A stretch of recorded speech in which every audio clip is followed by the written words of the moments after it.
में आपका स्वागत है। इस हफ्ते वक्त ने एक ऐसे शख्स के चेहरे से नकाब खींच फेंका जो धर्म का चोला पहनकर मासूम लड़कियों और महिलाओं की इज्जत लूट रहा था। जी हां, बाराबंकी में एक ऐसा ही पाखंडी बाबा गिरफ्तार हुआ जिसकी काली हकीकत जिसने भी सुनी वह दंग रह गया। आइए देखते हैं पापी परमानंद। पाखंड की सबसे नई दुकान देखिए, हवस का सबसे नया पुजारी देखिए। बाराबंकी का बाबा बलात्कारी निकला, पुत्र देने के नाम पर करता था पाप। पापी परमानंद, चमचमाती सफेद दाढ़ी, जिस्म पर दमकता चोला और आंखों में शैतानी चमक, यही पहचान है इस शैतान की जिसे बाराबंकी और आसपास के इलाके में बाबा परमानंद कहा जाता है। कहने को परमानंद धर्म का ठेकेदार है, लेकिन हकीकत यह है कि धार्मिक कर्म कांड की आड़ में यह हवस का गंदा खेल खेल रहा था। जी हां, बाराबंकी पुलिस का दावा है कि इसे इंसान समझना गलती होगी। ये तो साक्षात शैतान है।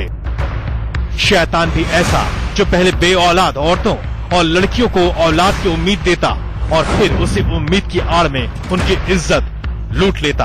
ये अपना पूरा आश्रम चलाते थे इस बात को लेकर कि पुत्र की प्राप्ति होगी। तो उस बहकावे में कई बोली वाली महिलाएं जो है इस बहकावे में आ जाती थी। बाबा परमानंद लगातार पाप कर परम आनंद प्राप्त कर रहा था। न जाने इसका ये शर्मनाक खेल कब तक जारी रहता। वो तो न जाने कैसे बाबा का एक घिनौना एमएमएस लीक हो गया। इस एमएमएस में बाबा एक महिला को पुत्र प्राप्ति की पूजा करवा रहे थे। भक्त तो भक्त, खुद पुलिस वालों की आंखें उस वक्त फटी की फटी रह गईं, जब एमएमएस में पूजा करते बाबा ने पूजा कर रही महिला के सामने एकाएक शर्मनाक हरकत कर डाली। इतनी शर्मनाक हरकत कि हम आपको दिखा भी नहीं सकते।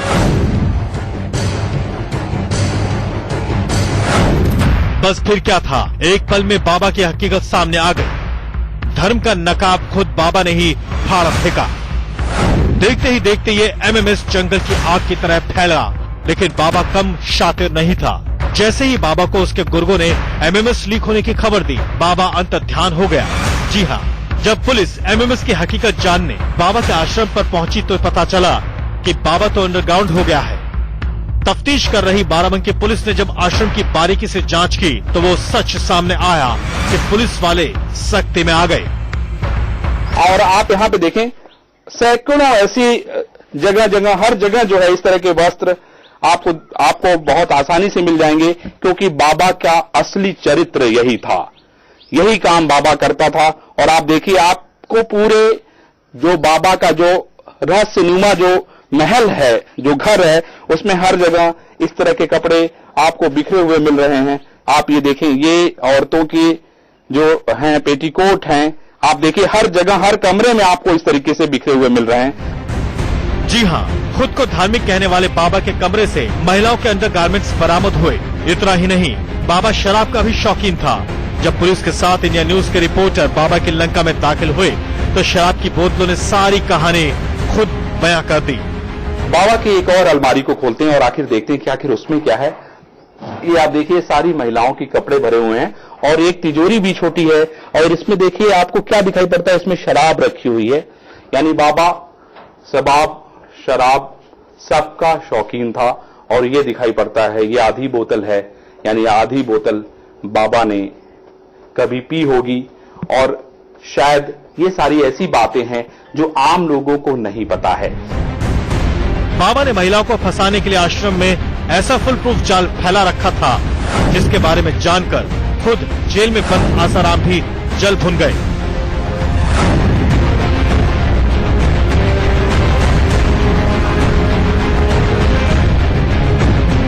लड़कियों और महिलाओं को ये पाखंडी कैसे पूजा की वेदी से मजबूर कर अपने बिस्तर तक लाता था, ये भी बताएंगे। लेकिन पहले समझिए कि बाबा धरा कैसे गया। दरअसल बाबा को अपने रसूख पर बड़ा यकीन था। बाबा बड़े बड़े लोगों को जानता था। क्या पुलिस और क्या जज, बड़े बड़े नेता तक बाबा के आश्रम में नाक रगड़ते थे। लिहाजा पुलिस से भागते फिर रहे परमानंद को लगा कि अपने रसूख का इस्तेमाल कर वो खुद को बचा लेंगे। लेकिन ये इतना आसान नहीं था। बाबा ने अपने रसूखदार चेलों से संपर्क साधा और चेलों ने पुलिस से। दरअसल परमानंद ये भूल गया कि एमएमएस में जो शर्मनाक हरकत वो करता दिख रहा है, उसे देखकर कहने सुनने को कुछ बचता ही कहाँ है।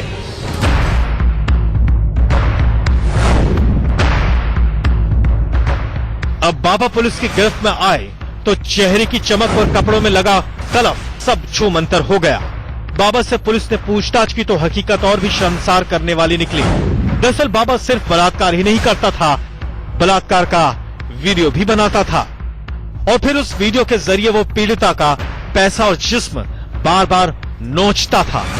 क्या था बाबा का महिलाओं को फंसाने का जाल और क्यों बाबा के खिलाफ कभी कोई एक महिला भी शिकायत करने सामने नहीं आई, बताएंगे आपको।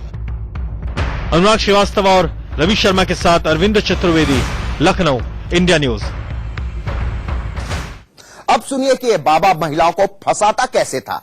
क्यों इसका शिकार बनने के बाद भी कोई महिला शिकायत तो दूर बोलने की हिम्मत भी नहीं करती थी।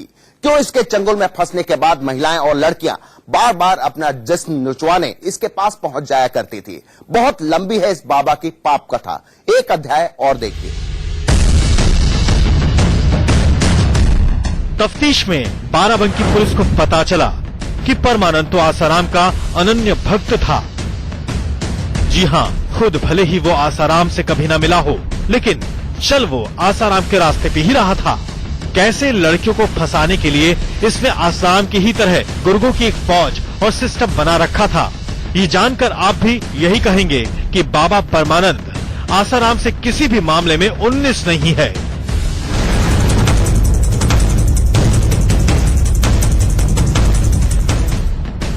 ये देखिए, ये अदना सा कैमरा ही था परमानंद का सबसे बड़ा हथियार। परमानंद के आश्रम में ऐसे एक दो नहीं दर्जनों सीसीटीवी कैमरे लगे हैं। देखिए, यहाँ है सीसीटीवी, यहाँ भी इस कमरे में बलात्कार की बातें सामने आ रही हैं। इस तरफ देखिए, यहाँ भी आश्रम में हर तरफ खुफिया कैमरा और एक कोने में कंट्रोल रूम। परमानंद के पास खास लोगों की पूरी टीम थी जो लड़कियों महिलाओं को टारगेट करने के लिए सीसीटीवी कैमरों की मदद से उन पर नजर रखती थी। इसी कैमरे की मदद से बलात्कार के लिए लड़कियों को चुना जाता था। ये कैमरा लगा हुआ है, इस कैमरे को आप देखें तो जैसे ही कोई भक्त आता था, बाबा खुद उसको मॉनिटर करते रहते थे और यहाँ पे बैठने का इंतजाम है। बैठने के बाद बाबा वहां से संदेश भेजते थे अपने किसी कारिंदे के जरिए कि इस भक्त को अंदर भेजा जाए और आगे उस भक्त को इस कमरे के अंदर लेके जाया जाता था और वहीं पर सब कुछ होता था। अब होता क्या था वो समझिए, कैसे होता था वो भी जानिए। जैसे ही परमानंद के आश्रम में कोई खूबसूरत लड़की या महिला पहुंचती थी, कदम कदम पर लगे कैमरे उसका पीछा करने लगते थे। सटीक शिकार मिल जाने पर उन लड़कियों के वीडियो बाबा परमानंद के सामने पेश किए जाते। बाबा वीडियो देखकर मनपसंद लड़की को चुनता और फिर आगे किसी महिला या लड़की का क्या होना है, ये सब तय करना परमानंद का काम था। आश्रम के बाहर इन्होंने सीसीटीवी कैमरे लगा रखे थे, तो सीसीटीवी कैमरा से ये जो है वहाँ बाहर जो महिलाएं जो होती थी उनको चुनते थे कि किस तरीके से महिलाएं जो बहलाने फुसलाने में आ सकती हैं उनको चुनते थे और वो लोग जो है उनके कमरे में प्रवेश किया जाता था।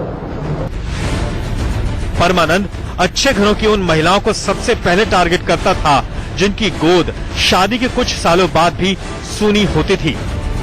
इसी बहाने परमानंद उस परिवार की बाकी सुंदर लड़कियों तक भी पहुंच जाता। बच्चा कराने के लिए बाबा महिला से अकेले में खास पूजा करवाता। इस स्पेशल पूजा के नाम पर महिलाओं को छत पर ले जाकर नहलाया जाता और फिर बाबा की चेलियां शिकार को दुल्हन की तरह तैयार कर देती। ये वही जगह है जहां पे भक्त को बाकायदा नहलाया जाता था।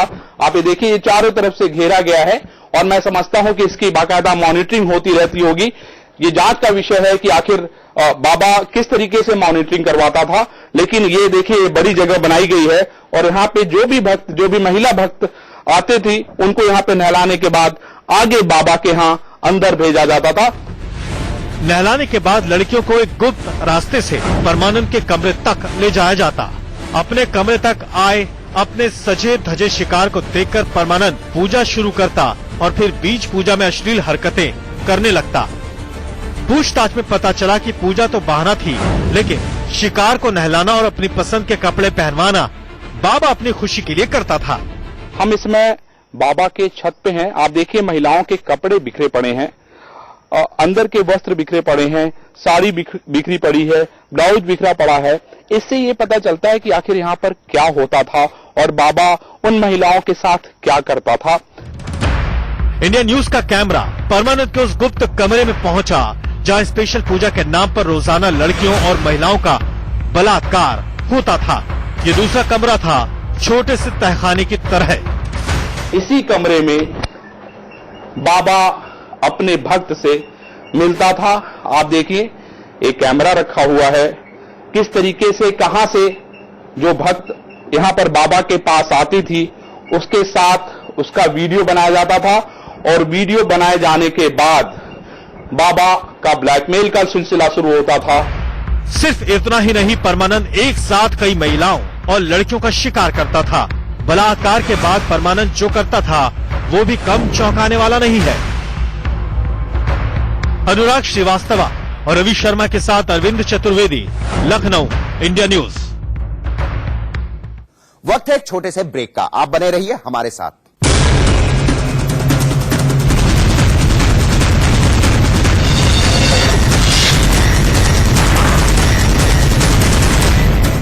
ये भेजा करता था। पुलिस का कहना है कि लखनऊ की ये लेडी डॉक्टर परमानंद की बेहद करीबी थी।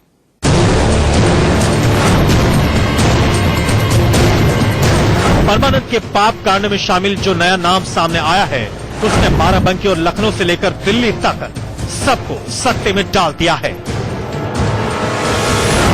ये पोस्टर देखिए, ऊपर परमानंद हाथ उठाकर आशीर्वाद दे रहे हैं और नीचे लाल साड़ी में एक महिला ने हाथ में माइक थाम रखा है। पोस्टर पर इस महिला का नाम और प्रोफाइल दोनों छपा है।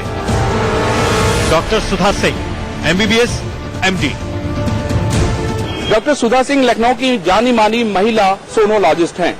डॉक्टर सुधा सिंह लखनऊ के मोहनलालगंज में पौरुष हॉस्पिटल एंड डायग्नोस्टिक सेंटर के नाम से अस्पताल चलाती हैं। बताया जाता है कि बाबा परमानंद अपने महिला भक्तों को डॉक्टर सुधा सिंह के पास ही इलाज के लिए भेजते थे।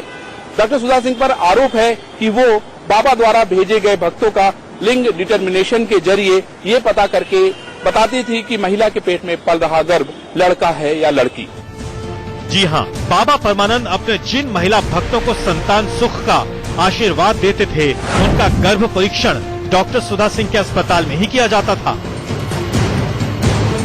देखिए, ये डॉक्टर सुधा सिंह के अस्पताल से जारी वो मेडिकल प्रिस्क्रिप्शन है जिसमें महिला की प्रेगनेंसी का पूरा ब्यौरा सिलसिलेवार लिखा हुआ है। नीचे सोनोलॉजिस्ट के तौर पर डॉक्टर सुधा सिंह का दस्तखत भी मौजूद है। गोपनीयता के लिए मेडिकल रिपोर्ट में महिला के नाम की जगह उसके पति के नाम का जिक्र किया जाता था। ये वो अल्ट्रासाउंड रिपोर्ट्स हैं जिन्हें डॉक्टर सुधा के अस्पताल में तैयार किया गया है। इन्हीं के आधार पर महिला के गर्भ में पल रहे बच्चे के लिंग की पूरी जानकारी परमानंद तक पहुंचाई जाती थी। बाबा के आश्रम में डॉक्टर सुधा सिंह का रुतबा काफी बड़ा है। बाबा के गुर्गों के बीच में सुधा सिंह का काफी दबदबा है। बाबा के महिला भक्तों में भी सुधा सिंह की गहरी पैठ है। कहा यह जाता है कि बाबा की गिरफ्तारी के 2 दिन पहले डॉक्टर सुधा सिंह बाबा के बाराबंकी स्थित आश्रम में देखी गई थी। सवाल उठता है कि क्या बाबा परमानंद के पापी कारनामे में डॉक्टर सुधा भी शामिल थी? अनुराग श्रीवास्तव और रवि शर्मा के साथ अरविंद चतुर्वेदी, लखनऊ, इंडिया न्यूज। का हिसाब किताब भी रखा हुआ है।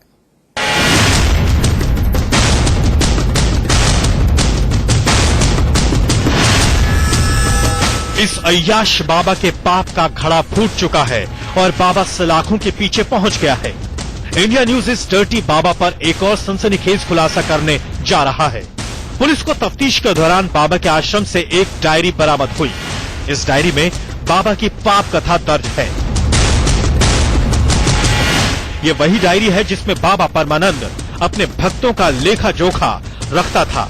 इस डायरी में लिखा है कि बाबा के पास कौन कौन से भक्त आते थे, वो कहां से आते थे, उनका फोन नंबर क्या था। बाराबंकी के इसी डर्टी बाबा के आश्रम का मायाजाल कहां तक फैला था, बाबा परमानंद के आश्रम में भक्त कहां कहां से आते थे, जरा देखिए। यूपी के लखनऊ, बलिया, सीतापुर, हरदोई, बस्ती, उन्नाव, बाराबंकी, झांसी, कानपुर, लखीमपुर, मैनपुरी, देवरिया, कुशीनगर, इटावा, बस्ती, यहाँ तक कि दिल्ली के पास नोएडा से भी। इतना ही नहीं, इस गुप्त डायरी में लिखा है कि बाबा परमानंद के आश्रम में पंजाब, हिमाचल प्रदेश और झारखंड से भी भक्त आते थे।